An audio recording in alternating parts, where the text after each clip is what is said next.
I think this movie is just as good as the comic book.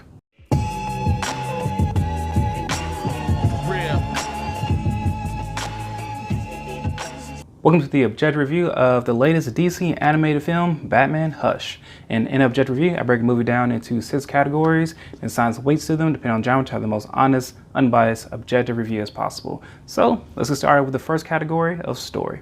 What's his name? He calls himself Hush.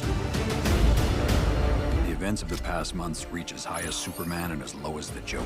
The story, to a certain extent, is a fairly faithful adaptation of the Jim Lee and Jeff Loeb story, Batman Hush. And in Batman Hush, there's a mysterious figure wrapped in bandages. You have no idea who he is, and he is just orchestrating Batman's demise. He's manipulating or working with all these villains, also manipulating some of these heroes. And when it comes to villains, it is every villain. You have Scarecrow, Bane, the Joker, Harley Quinn, Poison Ivy, and it is fantastic watching them in this film. Absolutely love it. That's the thing that I love most about the comic book, because it's not necessarily the story of it. There's not that much, I think, emotional weight in the story, but it's just a who's who of Batman villains. Also, it's who's who of Batman heroes, and they bring it in this one as well. I mean, you have Superman, you have Lois Lane, Dick Grayson.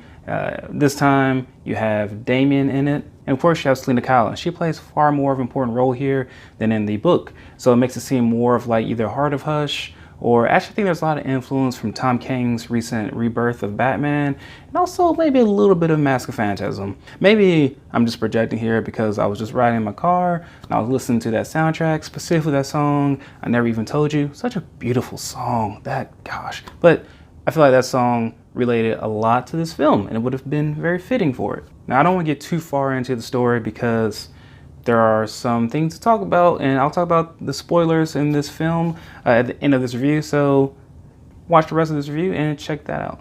So it gets an 8. That is on to emotion. Tick-tock, trail's going cold. This just gets better and better. Moving on to emotion. There is not all that much emotion here, and it's kind of sad. I think they kind of missed an opportunity. But I think I may feel differently when I watched it a second time. But I do love the Batman and Selina Kyle relationship. I'm one of those people who don't mind when the characters kind of betray an oath, specifically when Batman is just looking for happiness. I love the character of Bruce Wayne, and I just want him to be happy. I know that sounds weird to say this about a fictional character, but it's one of the reasons why I love the end of The Dark Knight Rises. Like, he finally figured out how to move past the death of his parents. And I think he is edging towards that here with his relationship with Selina Kyle. So emotion gets a 6.5 out of 10. That's on to action. Is Batman your new boy toy? I have one too. The action here was pretty good. There was a great Batman versus Bane fight. I absolutely love just the dynamic duo, the new dynamic duo of Catwoman and Batman versus all these people. They just work so well together. It was just a pure joy to see. So action gets an 8 out of 10. Next is the comedy. Is it too much to ask for one quiet weekend? There's a little bit of comedy here. None of it gets in the way. I did chuckle a couple of times. Damian Wayne had a really great line to Batman, telling him to use protection with Selina and telling him that he needs to be responsible, and how, you know, his own mother is a criminal. Also, I love Dick Grayson in this.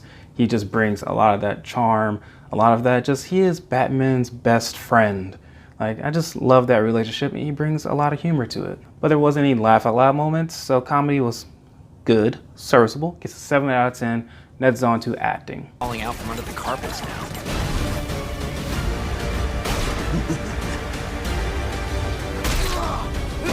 The stand-up performance to me is Jennifer Morrison as Selina Kyle. I had absolutely no idea who was voicing Selina Kyle in this, but she did an amazing job. She just really became Selina Kyle. And then when I looked up who this person was, I was like, oh, that girl from Once Upon a Time? Like, I didn't even, like, I know how she sounds, but she doesn't sound like Selina Kyle, so she did an amazing job there.